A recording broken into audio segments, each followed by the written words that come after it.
In the next proof that we're going to do, we have to prove that a couple angles are congruent. Angle 3 congruent to angle 4. Angle 3 and angle 4. Prove that those are congruent using the fact that segment AB is congruent to segment AC and that angle 1 is congruent to angle 2. So if I look at this picture, I might realize that if I just ignore these two segments in the middle, AM and AL, then this big triangle right here, triangle ABC, is an isosceles triangle with segment AC congruent to segment AB. And in that big triangle, if it has two congruent sides, then the angles opposite them would be congruent. So what's opposite angle AC in the big triangle? Again, we're ignoring these two middle segments. Well, what's opposite segment AC is angle B over here. So I know that angle B would be congruent to the angle that's opposite side AB. And ignoring these two, what's opposite AB? It's angle C. And now if I look at these two little triangles, I notice that they're congruent. And if they're congruent, then I can say that segment AM would be congruent to segment AL because of CPCTC. And then if I look at this little skinny triangle, triangle ALM, I notice that it has two sides that are congruent, which would mean it would have these two angles congruent because they're opposite these two sides. So our plan here is to use the given information and using some of the given information to say that angle B is congruent to angle C, which makes triangle AMC congruent to triangle ALB by angle side angle.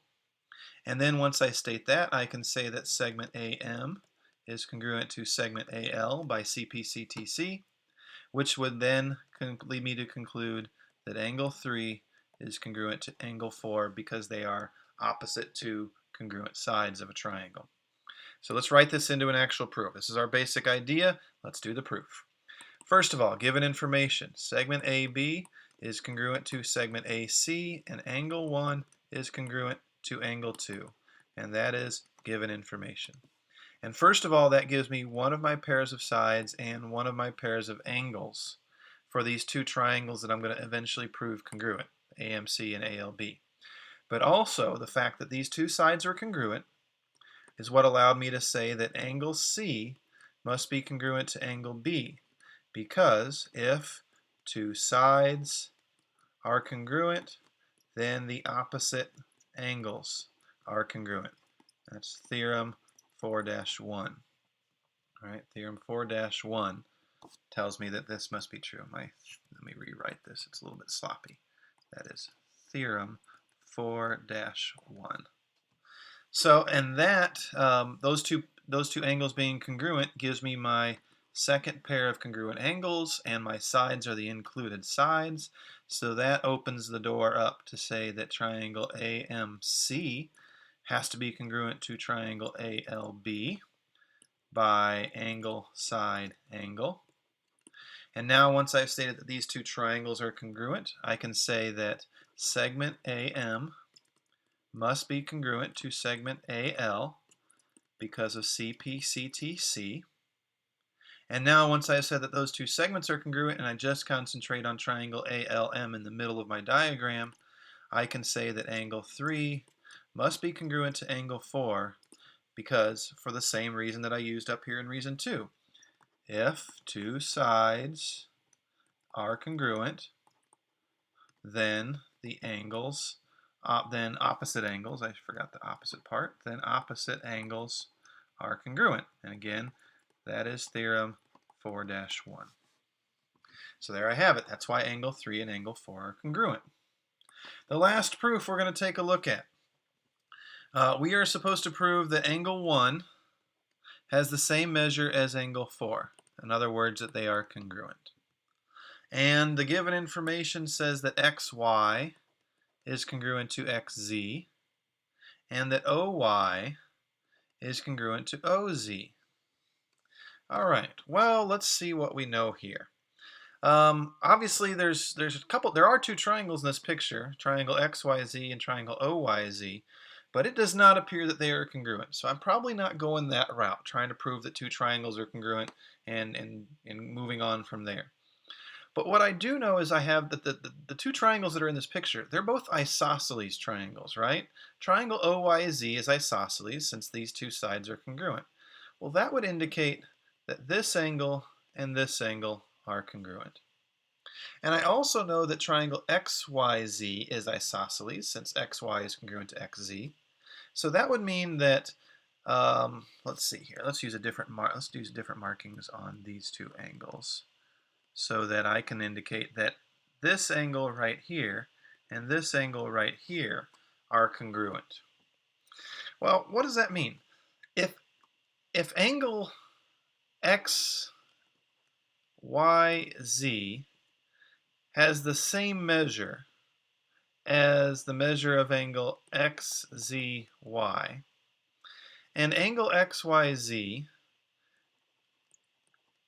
is made up of the measure of angle 1 plus the measure of angle 2, and the measure of angle XZY is made up of the measure of angle 3 plus the measure of angle 4, that would mean that, and if these two things are equal, it means that the measure of angle 1 plus the measure of angle 2 equals the measure of angle 3 plus the measure of angle 4. And then I know that the measure of angle 2 equals the measure of angle 3 because of triangle OYZ being isosceles. So if I take those off, look what I have left. Measure of angle 1 equals measure of angle 4, which is what I'm trying to prove. So let's take these steps and let's put them into an actual proof, into a two-column proof. First of all, I can state that segment XY is congruent to segment XZ as given information. Oops, I said step 2. That's still step 1. As given information. And that means that angle XYZ is congruent to angle XZY, which is the same thing as saying that the measure of angle XYZ is equal to the measure of angle XZY. And the reason that's true is if two sides of a triangle are congruent, then opposite angles are congruent. Next up, I'm going to say that OY is congruent to OZ, and that is given. And if that's true, then that means that angle 2 is congruent to angle 3, or that the measure of angle 2 equals the measure of angle 3. And that again, same reason as number 2, if two sides are congruent, then the opposite angles are congruent. Now next up, I'm going to bring in this idea of the angle addition postulate. I'm going to say that the measure of angle XYZ equals the measure of 1 plus the measure of 2, and that the measure of angle XZY is the measure of 3 plus the measure of 4. And my reason there is angle addition postulate. And then I'm going to use substitution, right? I'm going to say that the measure of 1 plus the measure of 2 equals the measure of 3 plus the measure of 4. Measure of angle 4. That's a little bit sloppy. Let me rewrite that. Measure angle 4. And that is using substitution, taking the statement number 2 and substituting the information from statement 5 for the measure of XYZ and the measure of XZY, right? So it's combining 2 and 5 using substitution. And then if I can take off the measure of 2 plus equaling the measure of 3, right? Then that leaves me the measure of 1 equaling the measure of 4 by subtraction. And there might be a better order for this. For instance, I might have wanted to save these two statements until after I've made this statement right here. It's kind of personal preference on that. But that's a little bit of a longer proof, but it's kind of combining a lot of the things that we've learned so far. combining these theorem 4-1s right here in reason number 2 and 4, combining with the idea of the angle addition postulate that we learned way back when, and these ideas of substitution and subtraction that we learned a long time ago. So this takes a lot. This is a tough proof because it takes a lot of information and combines it all into one proof. But there you have it.